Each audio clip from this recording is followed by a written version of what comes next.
Hello friends आम channel आपन समस्त पुणी थे स्वागत करछि। आजिकार ए वीडियो रे स्क्वायर नेक को नहीं एकदम सिंपल सुंदर डिजाइन टी आम तैयारी करबा।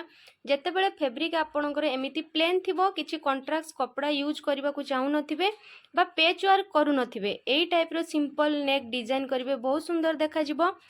आपण ब्लाउज रो बैक साइड रे करि परिबे बा कुर्ती रो भी आपण फ्रंट साइड रे करि परिबे। ठीक अछि, वीडियो टी को शेष पर्यंत देखंतु। पसंद आसले लाइक शेयर कमेंट करंतु। चैनल को जदि सब्सक्राइब न करिजंती निश्चित करंतु। आसंते एबे स्टार्ट करिबा।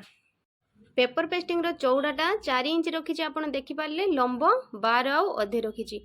एबे नेक रो मार्किंग करिबा देखंतु। ऊपर साइड रो नेक विड्थ जोटा मु 2 इंच 2 सूत नेली आउ नेक रो लेंथ लंब जोटा 10 आउ अधे सिलाई मार्जिन सहित। ठीक अछि, तापरे तळ साइड रो चौड़ा मु 3 इंच नौची। नेक रो लंब मु टिके अधिक रखि जेटी, आपण चाहिबे तो आउटे कम रखिबा पई आपणक अनुसार आपण रखि परिबे।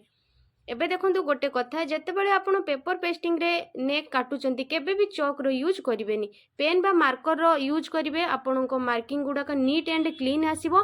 चॉक रे एकदम मोटा मोटा गारा आसीबो, परफेक्ट नीट आउ क्लीन हबनी। ठीक अछि, एबे दीटा सारा पॉइंट को मु मिसै नउची। तापरे ए कोण ऊपर को 1 इंच रो गोटे मार्किंग करिबा। सेई मार्किंग रू एपट तळ पॉइंट पर्यंत हल्का सा अम्ब्रेला टाइप रो बा कर्व टाइप रो गोटे शेप दे देबा। देखंतु मु धीरे धीरे एठु मु आरंभ कली कर्व करके एपट साइड रे टिके तळु को मोर आसी गला, किछि कथा नाही, एमिति गोटे हल्का सा कर्व शेप दे देबा। तापरे एपट साइड रे देखंतु सीधा है कि हमर पूरा स्क्वायर अछि, तेणु एठी हमें हल्का सा बाहर को एमिति 2 सूत पाखा पाखी बाहर करके गोटे एठी शेप दे देबा, जहा फल रे एकदम कोण परी रहिबनी। ठीक अछि, तापरे तळ साइड रो जो शेपटा अछि ताको हमें 3 भाग रे डिवाइड करबा। मु मेजरमेंट टेप रे मापी देली। देखंतु 4 इंच रो 2 सूत कम अछि मोर, ताले एठी मु प्रथमे 2 भाग जे नेबी 1.5 इंच लेखाई नेबी। प्रथमे मु 1.5 इंच रो दाग लगौची, पुणी मु 1.5 इंच रो दाग लगौची। देखि पाले 2 भाग हे गला। आउ जो लास्ट भागटा रहिला 0.75 इंच मतलब 1.5 इंच रो अधा, सेमिति आपन को भाग करबा को हबो। दीटा हमर इक्वल बड़ रहिबो आउ सेंटरटा तार अधा रहिबो। बुझी हला। एबे हमें ये जो दाग गुडा के देले ता भितर हमें हाफ सर्कल क्रिएट करबा। देखि पारतबे मु केमिति क्रिएट करची। एमिति प्रथमे आपण दीटा हाफ सर्कल क्रिएट करिवे, तापरे एपट साइड रे हाफ सर्कल आउ क्रिएट करबानी, एमिति अधा करके ताकू रखी दबा। ठीक अछि, एबे देखंतु जो पॉइंट गुडा को हमें क्रिएट करचे से गुडा टिके भलो भाबरे तळु को एमिति करनबा। तापरे चारि पटरो एक्स्ट्रा मार्जिन हमें हाफ इंच रो 1 इंच पर्यंत रखिकी एमिति आउ गोटे मार्किंग हम मार्किंग बाहर साइड रो क्रिएट करबा। तापरे हमें कट करनबा। प्रथमे हमें आउटलाइन को कट करनबा। देखि पारतबे मु काटी सारली। पेपर पेस्टिंग रे जते बेले नेक काटुचंती गोटे कथार लक्ष्य रखिबे, पेपर पेस्टिंग रो सेंटर रे आपनकर पिन हबा दरकार। आपण देखि पारतबे एठी मु पिन लगेची। आउ प्रथमे बाहर साइड को आउटलाइन को कट करिवे, तापरे जो हमर फाइनल मार्किंग हेतिबो सेटा आपण कट करिवे। आपण देखि पारतबे फाइनल मार्किंग हमर कटिंग कंप्लीट हे गला। एबे नेक्स्ट कोन करिबा देखंतु।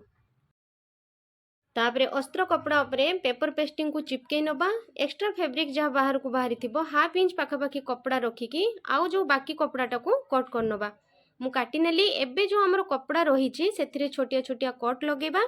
चारि पटरो कट लगे सारला परे एबे हमें सेई कपड़ाटा को फोल्ड करके एमिति मुंडा मुंडी चारि कटरू सिलाई कर नबा। ठीक अछि, तापरे नेक टी को बराबर मझिरु डबल फोल्ड करबा सेंटर रू।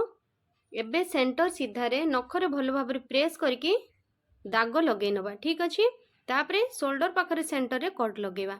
एबे बैक पार्ट नै नबा। बैक पार्ट रो सुल्टा साइड ऊपर को करके रखिबा। बैक पार्ट रो सेंटर आउ आम नेक रो सेंटर दीटा सारा सेंटर को सेंटर मिसे की इक्वल करके नेक टी को एमिति भलो भाबरे सीधा करके रखिबा। आउ दीटा पिन लगे नबा।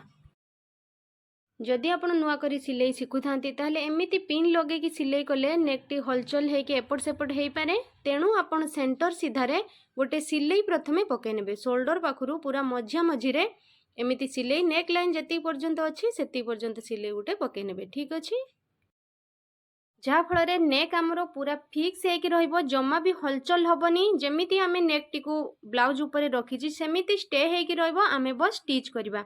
देखि पारथुबे मु सिलाई करूची बुकरम रो एकदम धारे धारे आम स्टिच करवा जोठी आमर डिजाइन क्रिएट होती सेठी टिके टाइम लागिबो धीरे धीरे मशीन को चलेकी कहीं हेटी हाफ सर्कल सेप अच्छी जमीती आमर सेप अच्छी सेप रो कड़े कड़े आम स्टिच करनवा। आजिकार ए वीडियोटी आपन को जदि टिके भी पसंद आसता लाइक रो बटन को निश्चित आपण प्रेस करंतु ठीक अच्छी। ताहले पूरा नेक लाइन को मु स्टिच करनेली आपण देखि पारथुबे एबे भीतर साइड रो जो एक्स्ट्रा कपड़ा अछि 3 सूत पाखापाखी मार्जिन रखिकी बाकी कपड़ाटा को आमे काटिकी बाहर कर दबा। एबे देखंतु जोठी हमरो डिजाइन क्रिएट हेची कोण मानकरे एक्स्ट्रा फैब्रिक अछि तेणु फोल्ड करके एठी आमे एमिति एक्स्ट्रा कपड़ाटा को काटी नबा जोठी जोठी कोण अछि सेठी आमे एमिति कट कर नबा। तापरे देखंतु हमरो जो कट लगेबा को पड़िबो जोठी पॉइंट अच्छी पॉइंट सीधारे आमको भल भाव कट लगेबा को पड़िबो नहले नेक जमा भी सेपटा बराबर क्रिएट होबनी ठीक अच्छी। जेमिति सिलाई न कटिबो ध्यान देबे सेई भली आपण कट लगेबे कटटा बराबर लगेबे किंतु सिलाई जेमिति न कटिबो। तापरे साइड रे भी आमे कट लगेई नबा एबे आमे नेक टी को उल्टेई नबा। आपण देखि पारथुबे नेक टी को मु पछ साइड को उल्टे देइची जोठी आमे डिजाइन क्रिएट करथिले सेठी हाथ रे भलो भाबरे सीधा कर नउची एमिति आमे प्रथमे उल्टा साइड रु करनबा तापरे उल्टा साइड को जिबा उल्टा साइड को आम पेपर पेस्टिंग को भलो भाबरे सीधा करिकी धरिबा आउ आमे एठी प्रेस लगेबा बा आयरन करिबा बिना आयरन ले ए नेक जमा भी सेट होबनी आउ फिनिशिंग भी आसीबनी केवल हाथ रे बुझी पाले तेणु प्रथमे आमे प्रेस करनबा। प्रेस कर सारा परे फाइनल नेक को आपण देखि पारथुबे डिजाइन टी केते सुंदर देखा जाउची पिंदी सारा परे यार लुक आउरी डबल हे जिवो ताले एठी आपण तापरे प्रेस सिलाई लगे पारिबे नेक कड़े कड़े किंतु मु प्रेस सिलाई लगौ नाही सिलाईटा साइड रे टिके एते बराबर लागिबनी तेणु मु हाथ रे साइड रे एठी हेमिंग सिलाई लगे नउची ठीक अछि। आज पई वीडियो मोर एतिक थिला पुणी देखाबा नेक्स्ट वीडियो रे ए वीडियो देखुथवारो आपन को बहुत बहुत धन्यवाद। जय जगन्नाथ।